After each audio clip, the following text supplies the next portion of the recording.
మధు గారు రండి. నమస్తే అండి. మధు గారు ఎక్కడి నుంచి వస్తున్నారండి? Nizamabad district Bodhan madam. నిజామాబాద్ నుంచి. నిజామాబాద్ డిస్ట్రిక్ట్ బోధన్. బోధన్ నుంచి వస్తున్నారు. బోధన్. ఏంటి సార్ ప్రాబ్లం ఏంటి? నన్ను వదిలేసి వెళ్ళిపోయారు సార్ మా భార్య ప్లస్ మా పిల్లలు. ఎంతకాలం అయింది వదిలేసి?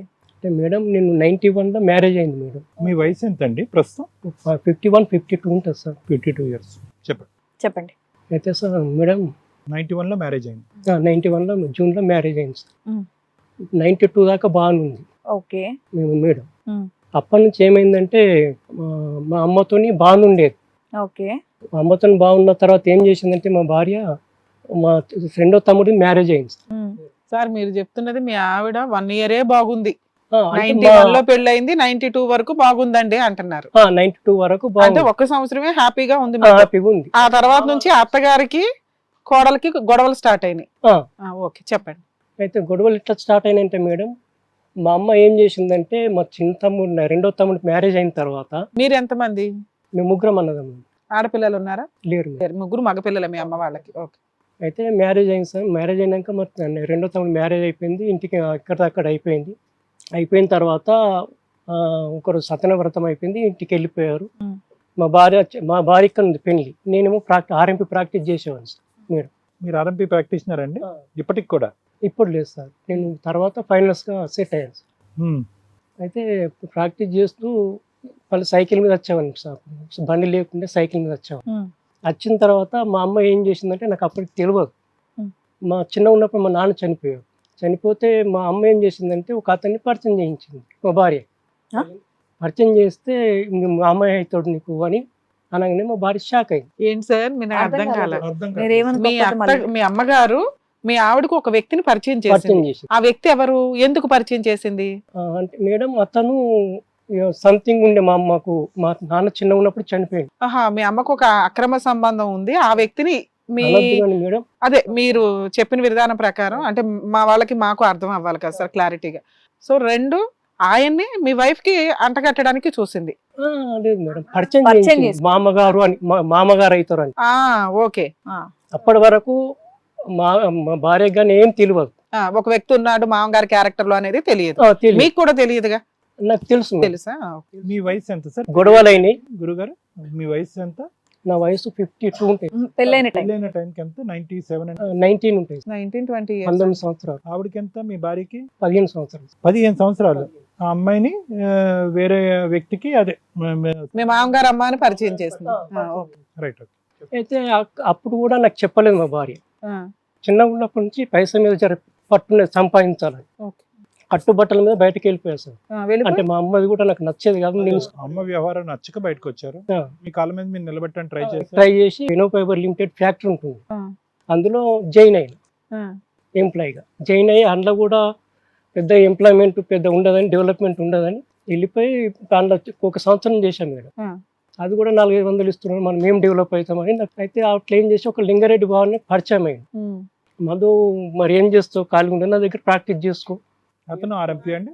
ఆయన చీర తీసిండు sir. No, is an RMP అని అతను. ఆయన కూడా ఆర్ఎంపీ సార్. ఇంతలో ఒక ఆర్ఎంపీ డాక్టర్ నా దగ్గర కాంపౌండర్ కింద జాయిన్ అవుదు రా అంటే ఆయన దగ్గర త్వరగా అన్ని నేర్చేసుకున్నారు. నేర్చుకున్న వాళ్ళు కూడా నేర్చుకుని నాకు మీరు ఎంత కాలానికి ఆర్ఎంపీ డాక్టర్ అయిపోయారు? 1 సంవత్సరంన్నర పట్టింది మేడం. అదే ఆర్ఎంపీ ఫుల్ ఫ్లెడ్జ్డ్ ప్రాక్టీస్ కాదు కానీ కాంపౌండర్ కింద చేశారు. అంతే. సర్లేండి మేడం, నర్సింగ్ కింద చేశాడు. 19 నవంబర్లో ఫస్ట్ చాలు చేశాను మేడం ఆర్ఎంపీ ప్రాక్టీస్. మీది లవ్ మ్యారేజా మధు గారు? లేదు సార్, అరేంజ్ మ్యారేజ్. మీరు ఎవరు చూసారు మీ సంబంధం? ఇది ఉమ్నాపుర ప్రాక్టీస్ చేశాను సార్. ఉమ్నాపుర ప్రాక్టీస్ చేస్తే ఊరు కింద ఊరు రుద్రూర్ అని ఉంటుంది సార్. కోటగిరి మండల్, వర్ణి మండల్ రుద్రూర్. అయితే వాళ్ళు ఇట్లా అబ్బాయి ఉన్నాడు, మంచి వ్యక్తి. మీ తరపున పెద్ద మనుషులు ఎవరు అని అడుగుతున్నా. పెద్ద మనిషి శివాయ అని ఒక ఆయన. అమ్మ వచ్చిందా? అమ్మ? అమ్మ అమ్మ రాలేదు. ఎవరు లేరు మీ తరపున పెద్ద మనుషులు ఎవరు లేదు. మీ ముఖ పరిచయాలే మీ పెద్ద మనుషులు. అంతే. అదే అడుగుతున్నా. ఆ అమ్మాయి తరపున ఎవరు వచ్చారు? వాళ్ళ నాన్న వాళ్ళు వచ్చి అంటే మామూలుగా తెలుసుకున్నారు సార్ ఊరు. తెలుసుకున్నారు. పెళ్లికి అయితే అందరూ ఉన్నారుగా. ఆ పెళ్లికి అందరూ అందరూ అటు పెద్దలు ఇటు పెద్దలు కలిపి పెళ్లి చేశారుగా. ఓకే. అందరూ. తర్వాత మీ ఆవిడ ఫ్రెండ్ ని మీకు మామగారు అమ్మ అని మీ ఆవిడకి పరిచయం చేసింది. మీ తమ్ముడు పెళ్లి అయిపోయింది, మీకు పెళ్ళైన 1-2 years కే. తర్వాత ఏంటి? తర్వాత ఏంటంటే వెళ్దాం, ఇంటికి వెళ్ళిపోతున్నాడు అని ఎవరన్నారు? మా భార్య. వేరే కాపురం వెళ్ళిపోదాం మన ఇంటికి అంటే ఉన్నప్పుడు ఉండేవాళ్ళం. ఓకే. నేను పెళ్ళైన 6 నెలలకే 6 మీ అత్తగారితో అంటే మీ ఇంట్లో కలిసి ఉండేవాళ్ళు కాదు, మీరు సపరేట్ కాపురమే ఉండేదా? 3 నెలలే ఉన్నాం ఇంటికాడ కూడా. నాకు తెలుసు కాబట్టి నేను తీసుకునే మీకు తెలియదు సో ఆవిడ మీ అమ్మగారితో కలిసి ఉండడానికి ఇంట్రెస్ట్ చూపించింది. ఇంట్రెస్ట్ చూపించాలి. నేనే తీసుకెళ్ళాను మేడం, ఇంట్రెస్ట్ అని కాదు. పద మీ ఇంటికి వెళ్దాం అంది. ఏ ఇంటికి? పెళ్ళైన తర్వాత సార్ మేము అక్కడ ఉన్నప్పుడు ఉండేవాళ్ళు మారిపోయి ఆర్ఎంపీ. వీళ్ళు సెపరేట్ కాపురం ఉండేవాళ్ళు, పెళ్లి కదా అని వాళ్ళ ఇంట్లో అందరు కలిసి ఉన్నారు. అయిపోయిన తర్వాత మళ్ళీ వాళ్ళ ఇంటికి 3 వెళ్ళిపోయారు. నెలలకి వెళ్ళిపోదాం మన ఇంటికి, మనం వెళ్ళిపోదాం అంది. వెళ్ళిపోతున్నాడు అని ఎంత తొందర ఎందుకు చూస్తే నిర్ణయం తీసుకుంటే చెప్పాను నడువు అని అంటే అది నచ్చలేదు తనకి. కొత్త మామగారు నచ్చలేదు ఆవిడకి. ఓకే సరే అని వెళ్ళిపోయిన తర్వాత 2-3 నెలల తర్వాత చెప్పింది. మీ అమ్మ ఇలా పరిచయం చేసింది. నాకు నచ్చలేదు, నువ్వు కూడా వెళ్ళొద్దని నాకు కండిషన్ పెట్టి. ఓకే అసలు మామూలుగానే మీరు వెళ్ళరు, మామూలుగానే మీరు వెళ్ళరు. మీ అమ్మగారు అంటే మీకు పెద్ద ఇది లేదు. సో మీ ఆవిడ కూడా మీకే సపోర్ట్ గా మాట్లాడింది. ఓకే అయినా జన్మనిచ్చింది కదా సార్, కొద్దిగా రెస్పెక్ట్. అది అమ్మగా రెస్పెక్ట్ గానీ ఒక స్త్రీగా మీకు అంత అనిపించకపోవచ్చు. అంతే. అయితే మేడం ఇక తర్వాత ఏం చెప్పిందంటే ఇట్ అని చెప్పిన తర్వాత నాకు వెళ్ళనిచ్చేది కాదు. వెళ్ళనిచ్చేది కాకపోతే ఏం చేశానంటే మళ్ళీ మా తాత ఉంటుండే, మా అమ్మ వాళ్ళ నాన్న. మరి ఎందుకు వస్తలేవరని నన్ను పిలిపించిండు ఒకరోజు. అలా ఎంతకాలం వెళ్ళలేదు మీరు? 2 years, 1 year, 3 years? ఒక 1 year మేడం. ఒక 1 year మీ అమ్మని చూడడానికి పుట్టింటి దగ్గరికి వెళ్ళాల, మీ అమ్మ వాళ్ళ ఇంటికి. ఏ ఫంక్షన్ అయినా ఏదైనా నన్ను వెళ్ళనిచ్చేది కాదు. అయితే ఒకరోజు మా తాతయ్య పిలిపించిండు. మా తాతతోనే కొద్దిగా షేర్ చేసుకునేవాడిని నేను. మీ 3వ తమ్ముడు పరిస్థితి ఏంటి? 2వ తమ్ముడు పరిస్థితి? వాడు పెళ్లి అయిపోయింది, హ్యాపీగా ఉన్నాడు సార్. ఓకే మీరెన్నో అతను? మీరు మిడిలా? ఫస్ట్ మీ పెళ్ళైన 1-2 years కి మీ 2వ తమ్ముడు పెళ్లి అయింది. 3వ ఇంకో తమ్ముడు ఉన్నాడు కదా? 3వ తమ్ముడు 2007 అయింది. మీ అమ్మతో ఉండేవాడు? ఉండేవాడు. ఇప్పుడు కూడా మా అమ్మని వాడే చూసుకుంటాడు. చిన్నవాడు. తాతగారు అంటే ఎవరండి? మీ అమ్మగారు వాళ్ళ నాన్నగారా? నాన్న. అతనికి తెలుసా మా అమ్మగారి యొక్క కథ? మీ అమ్మగారి యొక్క కథ తెలుసా? చిన్నోడికి తెలుసా తెలియదని నాకు ఐడియా లేదు సార్. కాదండి, మీ తాతగారికి తెలుసా? తెలుసు. అయినా కానీ ఇంటికి ఎందుకు రావురా అని అడిగాడా మిమ్మల్ని? అడిగిన తర్వాత పిలిపించి తాత మరి ఇట్లా సంగతి అంటే దాన్ని మా తాత తిట్టేవాడు బాగానే. నాకు జర అవగాహన ఉంది, అప్పుడు చిన్న ఉన్నప్పుడు తిట్టేవాడు. తాత మరి ఇట్లా సంగతి ఇట్లా జరిగింది, ఆమె నచ్చలేదు అది అంటుందని ఆమె చెప్పేసిన. తాతకి ఏమన్నా అంటే మరి ఇట్టారా మరి ఇట్లా అయితే అప్పటికే 2-3 ఎకరాల పొలం ఉండే మేడం. ఉంటే తాత నాకు ఇంత సెంటద్దు, ఇల్లు జాగద్దు, నాది నేను రెక్కల కష్టంతో నేను బతుకుతా. అన్నదమ్ములు 2 తమ్ముళ్ళు ఉన్నారు కదా, వాళ్ళకి చదివించుకోమను, మంచిగా చూసుకోమను, నేను మాత్రం రాను ఉందా అని చెప్పేసి తాత నువ్వేమన్నా అనుకొని వెళ్ళిపోయిన తర్వాత ఇక మా తాత చనిపోయింది, రాలే.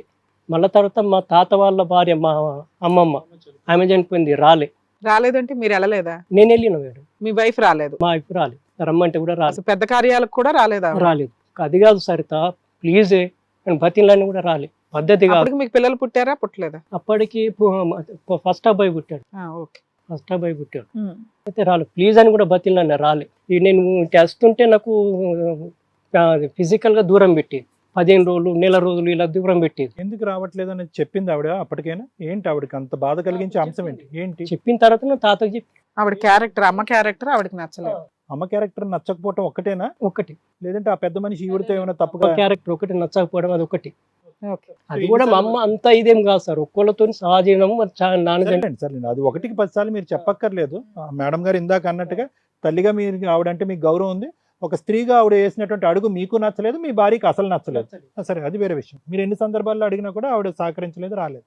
దూరం పెట్టడం అంటే ఏంటి? శారీరకంగా దూరం పెట్టి. మీరు మీ అమ్మ వాళ్ళ ఇంటికి వెళ్ళినప్పుడల్లా ఆవిడ ఒక 10 రోజులు 20 రోజులు నిన్ను దగ్గరికి రానిచ్చేది కాదు? అయినా భరించుకునేవాడిని. సరే అని ఆర్ఎంపీ ప్రాక్టీస్ చేసిన మేడం, నేను ఒక తప్పు చేయలేదు మేడం. 2015 వరకు కూడా ఒక తప్పు అంటే కూడా చేయలేదు sir madam. Hit TV app, ఇందులో short news, live news, entertainment shows, movies, digital magazines తో పాటు మీ జిల్లా వార్తలను కూడా ఫ్రీగా చూడొచ్చు. ఇంకెందుకు ఆలస్యం, వెంటనే హిట్ టీవీ యాప్ ని డౌన్లోడ్ చేసుకుని ఫ్రీగా ఎంటర్టైన్మెంట్ పొందండి. Hit TV app. Hit TV app. Please download hit TV app. Hit TV app ని ఫ్రీగా డౌన్లోడ్ చేసుకుని ఎంజాయ్ చేయండి. మీకు నచ్చిన ఎంటర్టైన్మెంట్ కోసం హిట్ టీవీ యాప్ ని ఫ్రీగా డౌన్లోడ్ చేసుకుని ఎంజాయ్ చేయండి. హిట్ టీవీ యాప్ ని డౌన్లోడ్ చేసుకుని ఆస్వాదించండి, ఆశీర్వదించండి. ఇంతమంది సెలబ్రిటీలు హిట్ టీవీ యాప్ ని డౌన్లోడ్ చేసుకోండి అని చెప్తున్నారంటే ఎంత మంచి యాప్ ఆలోచించండి. అమెరికాలో చదవాలనుకునే వాళ్ళకి విశ్వసనీయమైన పేరు మన శౌర్య consultancy. UKలో 1 year masters. 2 years work permit up to 5 years visa. Contact Saurya Consultancy. Contact 89851 89851.